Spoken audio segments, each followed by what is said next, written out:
Buenas tardes, soy Gabriel Rogelio Díaz Guerrero del grupo 4F y hoy vamos a ver cómo calcular la corriente, el voltaje y la resistencia de los cuatro circuitos que ya habíamos creado anteriormente.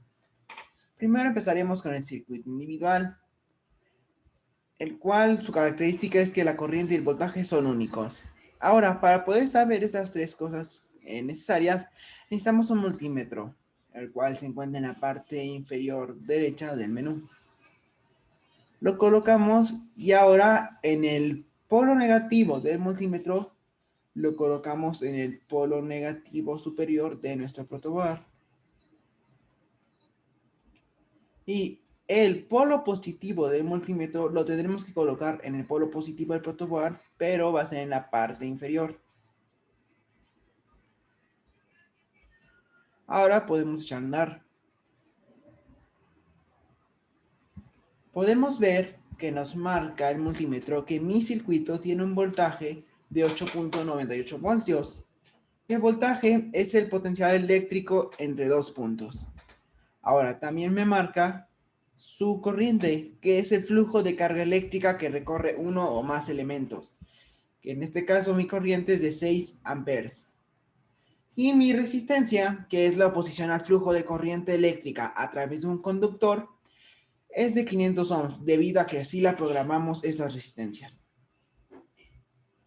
Ahora vamos a seguir con el circuito en serie, el cual, como su nombre lo dice, todos los elementos están conectados en serie.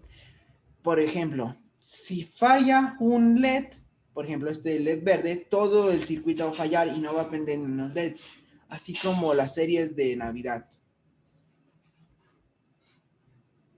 Ahora vamos a conectar, bueno, me faltó también decir que el voltaje en un circuito en serie se reparte igualitariamente en cada uno de los elementos y la corriente es la misma en todos los elementos del circuito.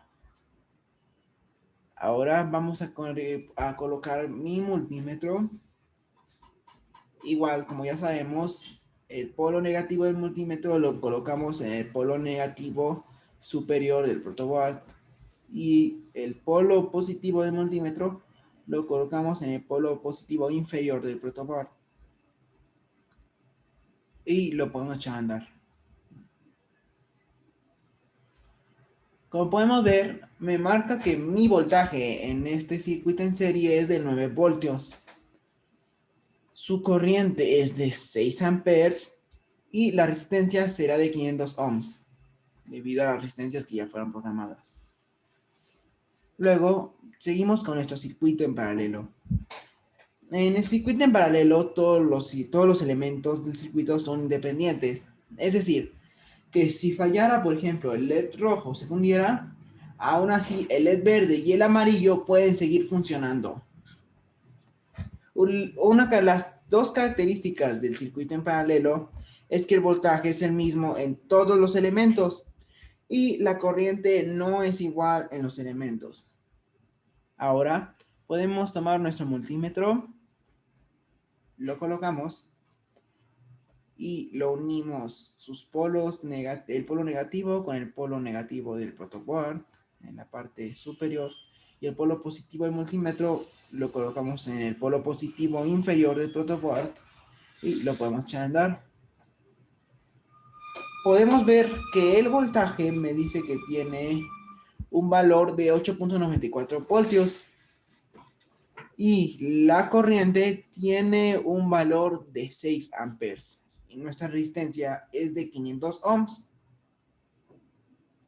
Por último, vamos a ir con nuestro último circuito, que es el circuito libre, que en este caso yo lo decidí hacer mixto.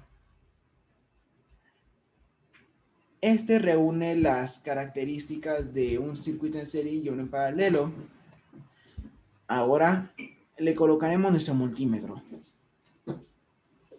Luego lo uniremos el polo negativo del multímetro con el polo negativo superior del protoboard. Y el polo positivo del multímetro en el polo positivo inferior del protoboard. Ahora lo ponemos a funcionar. Podemos ver que el valor de mi voltaje en todo este circuito es de 9 voltios. Y el valor de la corriente es de 6 amperes y la resistencia tiene un valor de 500 ohms. Eso sería todo de mi parte. Espero les haya gustado y muchas gracias por su atención. Hasta luego.